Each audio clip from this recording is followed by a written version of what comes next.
ইউএসএতে gender reveal ব্যাপারটা খুবই common, কিন্তু কোন মাসে আর কিভাবে সেটা জানা যায় আজকে সেটাই শেয়ার করব এই ভিডিওতে। হ্যালো, আমি আলো। আমার আরেকটি নতুন ব্লগে আপনাদের অনেক অনেক ওয়েলকাম। আশা করি সবাই খুব ভালো আছেন, আমরাও খুব ভালো আছি।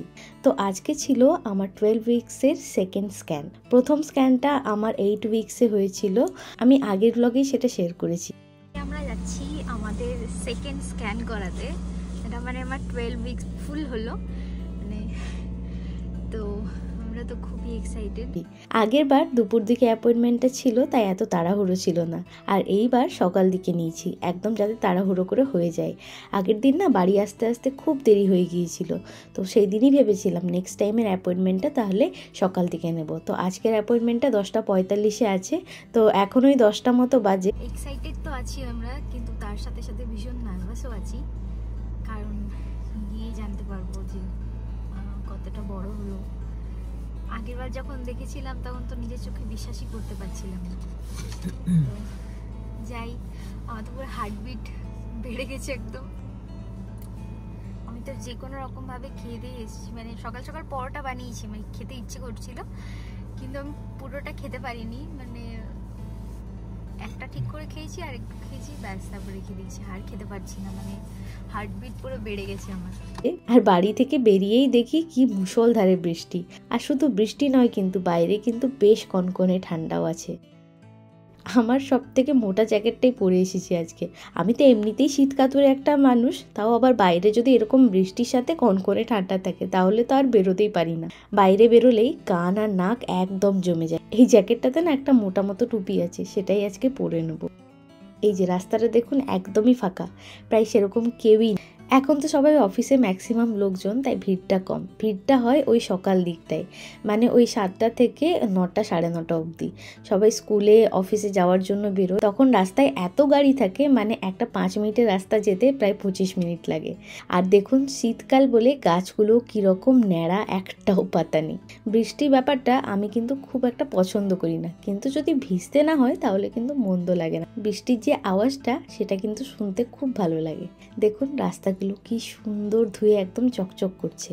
এখানে খুব একটা ধুলোবালি প্রায় নেই বললেই চলে, তাও বৃষ্টি হলে আরো পরিষ্কার আর সুন্দর লাগে। তো চলুন, গল্প করতে করতে আমরা ঠিক সময়ের আগেই পৌঁছে গিয়েছি।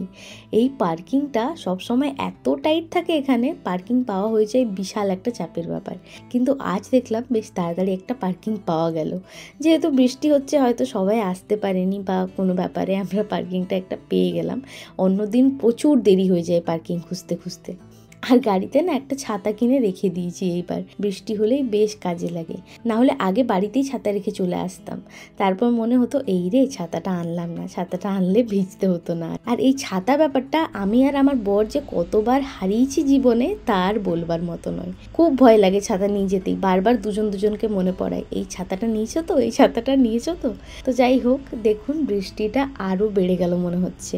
তো আমরা তো এখন ভেতরে এসে অপেক্ষা করছিলাম, আর ওদিকে আমার বর অনলাইনে সমস্ত ডকুমেন্টসগুলো ফিল আপ করছিল। তো ওর হয়ে গেলে আমাদের ওনারা কিছুক্ষণ পরে ডাকবেন। এই অফিসটাই সাধারণত আমি খুব একটা ভিড় কোনো দিনই দেখিনি, আমার এই জন্য বেশ ভালো লাগে জিনিসটা। খুব একটা বেশি লোকজন থাকলে না আমার একদম ভালো লাগে না, খুব একটা কমফোর্টেবল আমি ফিল করি না, আমার ফাঁকা ফাঁকা ভালো লাগে বেশ। তো যাই হোক, প্রথমে এখানে কিছুক্ষণ অপেক্ষা করার পর আমার প্রথমে ইউরিন স্যাম্পল নেওয়া হয়েছিল। এটা প্রত্যেকবারই নেওয়া হয়, আগের বারও নেওয়া হয়েছিল। তো তারপর কিছুক্ষণ অপেক্ষা করতে বলা হয়েছিল। তো আমার বর আর আমি বেশ নার্ভাস ছিলাম আর খুশিও ছিলাম তার সাথে। নর্মালি চেক আপগুলো যেদিন থাকে তার থেকেও অনেক বেশি এক্সাইটেড আর খুশি আমরা এই স্ক্যানটার দিনে থাকি, কারণ বেবিটাকে সেদিন দেখতে পাই। আর যখন বেবিটা মুভ করে বা ওর সম্পর্কে যিনি স্ক্যান করেন উনি কিছু বলতে থাকেন, তখন সে বর্ণনাগুলি শুনতে এত ভালো লাগে, সেটা একেবারে বলে বোঝানো মুশকিল। স্ক্যানটা আমাদের হয়ে গেছিলো, আর ভেতরে তো ক্যামেরা অ্যালাউড ছিল না, বড় বড় করে লেখা ছিল, কিন্তু স্ক্যানের ছবিটা পেয়েই আমরা দুজন খুব খুশি হয়ে গিয়েছিলাম। একটা ছোট্ট ক্লিপ নিয়েছি, যেহেতু এখানেও লেখা ছিল যে ভিডিও নেওয়া অ্যালাউড নয়। তো তারপর আমার আরও কিছুক্ষণ পর বেশ অনেকখানি রক্ত নেওয়া হয়েছিল, প্রায় 6 থেকে 7 বোতল। তো অনেকগুলো টেস্ট ছিল, সেই জন্য এতটা রক্ত নেওয়া হয়েছিল, না হলে এতটা রক্ত নেওয়া হতো না হয়তো। তো যেটা বলেছিলাম যে জেন্ডার কিভাবে জানানো হয় এখানে আর কত মাসে জানানো হয়, তার আগেই বলি অনেক জায়গাতেই এই জেন্ডার জানানো নিষিদ্ধ থাকে, কারণ সন্তানের জেন্ডার জানার পর মা বাবা বা ফ্যামিলির মধ্যে কনফ্লিক্ট সৃষ্টি হতে পারে। কিন্তু একজন ভালো মা বাবা হওয়ার প্রথম পদক্ষেপ হলো সন্তানটি ছেলে হোক বা মেয়ে তার প্রতি নিরপেক্ষ দৃষ্টিভঙ্গি রাখা, তাকে সমানভাবে ভালোবাসা। তো যেটা বলছিলাম, ঠিক 3 মাসের মধ্যেই জানা যায় যে গর্ভের সন্তানটি ছেলে না মেয়ে। তার জন্য একটি টেস্ট করানো হয় এখানে, যেটাকে ক্রোমোজোম টেস্ট বলা হয়। এটার প্রসেস হলো মায়ের দেহ থেকে রক্ত সংগ্রহ করে দেখা হয় গর্ভের সন্তানটি যেটি আছে তার মধ্যে এক্স ক্রোমোজোম আছে না ওয়াই ক্রোমোজোম আছে। ওয়াই ক্রোমোজোম থাকলে সেটি ছেলে সন্তান হয় এবং মেয়ে সন্তান হলে তার দেহে ওয়াই ক্রোমোজোমটি পাওয়া যায় না। তো এটা তো 3 মাসে জানা যায়। আরেকভাবে জানা যায়, সেটি হলো 4 থেকে 5 মাসের মধ্যে। যদি আপনি জানতে চান তাহলে সেটি জানানো হয় এখানে। যিনি স্ক্যান করেন উনি স্ক্যান করে এটা বলতে পারেন যে গর্ভের সন্তানটি ছেলে না মেয়ে। তো আমরা টেস্ট করে বেরিয়ে পড়েছিলাম, হাতে একটু সময় ছিল বলে ভাবলাম সবজি তো শেষ প্রায়, তো এখন তো বেশি বেশি করে সবজিও খেতে বলা হয়েছে, তো ইন্ডিয়ান মার্কেট থেকে ভাবলাম ঘুরেই আসি। এই যে আমরা চলেই এসেছি, যেহেতু উইকডেজ ছিল তাই এতটা কিন্তু ভিড় ছিল না আজকে।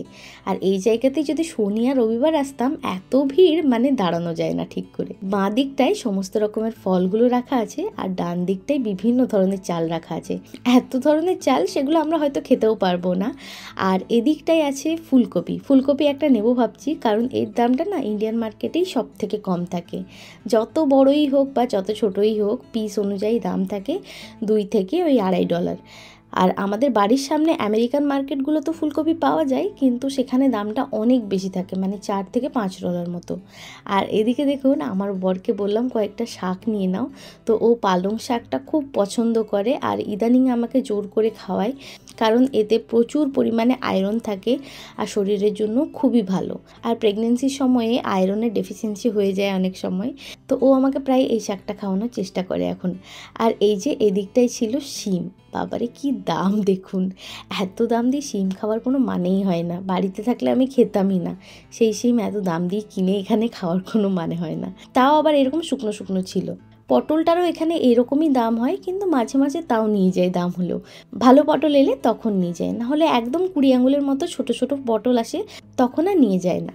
তো আমরা আলুটা ইন্ডিয়ান মার্কেট থেকেই নিই, কারণ আলুটা এখানে বেশ ভালো পাওয়া যায়। ওই আমেরিকান মার্কেটে যে আলুগুলো পাওয়া যায় বিশাল বড় বড় আলু, কিন্তু আলুটা সেদ্ধ করে একদম খেতে সেই ঝরঝরে বালির মতো লাগে। আমার মনে হয় আলুর মধ্যে একটু চিট না থাকলে সেটা ভালো লাগে না খেতে একদমই। আর এই যে আলুটা দেখতে পাচ্ছেন, এই সাদা আলুটা, এটাতে না ইন্ডিয়ার মতনই একদম চিটচিট ভাবটা থাকে, তো খুব ভালো লাগে খেতে। তরকারিতেও দিতে খুব ভালো লাগে আর সেদ্ধ খেতেও খুব ভালো লাগে। আর এখান থেকে এই 1 বস্তা পেঁয়াজ আমরা নিয়ে নিই, সেটাই আমাদের প্রায় 1 থেকে 1.5 মাস চলে যায়। আর এই যে এদিকটায় আসুন, লাউগুলো কি সুন্দর আজকে দেখুন, বেশ টাটকাই মনে হচ্ছে। কিন্তু আমি যতবারই নিয়ে গেছি তার মধ্যে বেশিরভাগ টাইমই দেখি রান্না করতে যাই যখন, মাঝে মাঝে দেখি সেদ্ধই হচ্ছে না। কুকারেও অনেকগুলো সিটি দিই তখনও সেদ্ধ হয় না দেখি, তাই লাউ নিয়ে যেতে না আমার মাঝে মাঝে খুব ভয়ই লাগে, তাও একটা নিয়েই নিলাম। আর এদিকটাই থাকে সমস্ত স্ন্যাক্সগুলো, সিঙ্গারা, কচুরি, জিলিপি, নান, স্প্রিং রোল, মিনি সামোসা, আরও কত কি না আমি বলে শেষ করতে পারবো না। বেশ ভালোই হয় খেতে, বাড়িতে নিয়ে গেলে ওই বিকাল দিকে এয়ার ফ্রাই করে চায়ের সাথে খেতে ফাটাফাটি লাগে কিন্তু।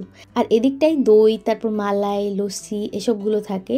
তো যাই হোক চলুন আর দেরি করব না, এবার বিল করাবো। এই যে বেশি করে ভেন্ডি আর ফ্রোজেন মটরশুঁটি নিয়েছি, মটরশুঁটিটা ডালে আর ওই বাঁধাকপির তরকারিতে দিই, বেশ ভালো লাগে।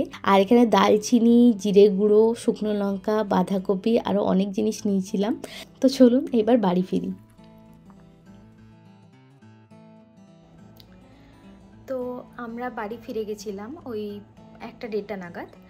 তো ব্লগটা তখন শেষ করা হয়নি। যখন স্ক্যানটা করানো হয় তো তখন তো আমাদের ভিডিও বা যে কোনো ফটো তোলা অ্যালাউড থাকে না। পরে বা তবে চেষ্টা করব যাতে একটা ভিডিও নেওয়া যেতে পারে।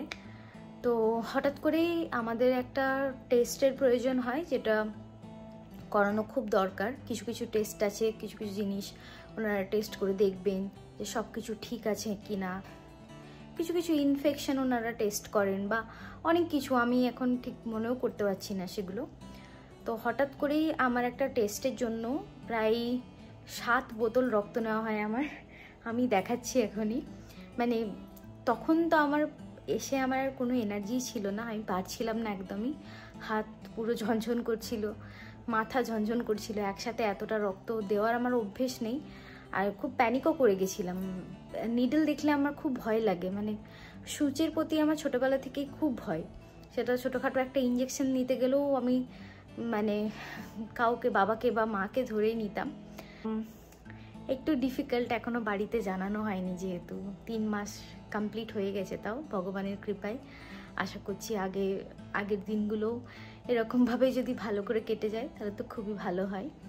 টেস্টগুলো 2 সপ্তাহ 3 সপ্তাহ পর দেবে, আরও 1 মাস পর আরেকটা চেক আপ আছে আমাদের, এখন যেতে লাগবে না। তো আপাতত এখন আমাদের বলে দিয়েছে যেমনভাবে করছিলাম খাওয়া দাওয়া ঠিক তেমনভাবেই করতে।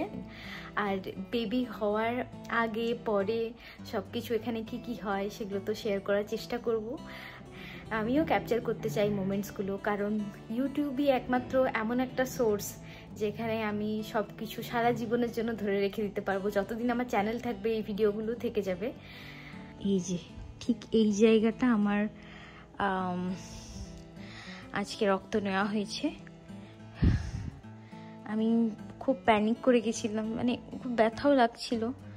আমার 6-7 বোতল রক্ত নেওয়া হয়েছিল। 6-7 বোতল একসাথে রক্ত দেওয়ার অভ্যেস আমার নেই। কি আজকে রক্ত দিয়ে এসেছি বলে এই বেদানা খাওয়ানো হচ্ছে আমাকে। আর কি সুন্দর বেদানা। হ্যাঁ, আজকের জন্য না, আমরা মাঝে মাঝেই খাই, মানে যে কোনো একটা ফল খাই, যে কোনো একটা। হ্যাঁ, আর কি লাল এইরকম বেদানা আমি প্রায় মানে বহু বছর আগে দেখেছিলাম, ইন্ডিয়াতে একবার খেয়েছিলাম, আমার বাবা নিয়ে এসেছিল মনে হয়। এটা কোথা থেকে নিয়ে এসেছিস তুই? বেদানা আছে, প্রচুর রক্ত নিয়ে নিয়েছে আজকে। হ্যাঁ, অল্প কটা বেদানা, আমার প্রায় 7 বোতল রক্ত নিয়েছে আজকে। আমার মাথা ঝনঝন করছিল তখন।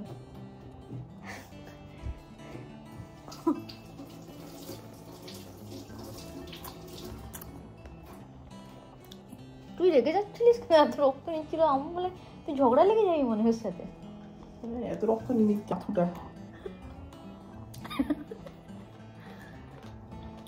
আমি ভাবলাম আমি যদি এখন ঠিক আছি না বললে তুই মানে ঝগড়া লেগে যাবি ওর সাথে। আমি কি করবো? I'm doing my work. আজকের ভিডিওটা এখানেই শেষ করছি। ছোট ছোট ব্লগসই করে রাখার চেষ্টা করছি। আজকের ব্লগটা তাহলে এখানেই শেষ করছি। যদি ভিডিওটা ভালো লেগে থাকে একটা লাইক করে দেবেন, আর আমার ভিডিও যদি মিস না করতে চান তাহলে সাবস্ক্রাইব করে দেবেন। আবার দেখা হবে আরেকটি নতুন ব্লগে, ততদিন ভালো থাকবেন। টাটা।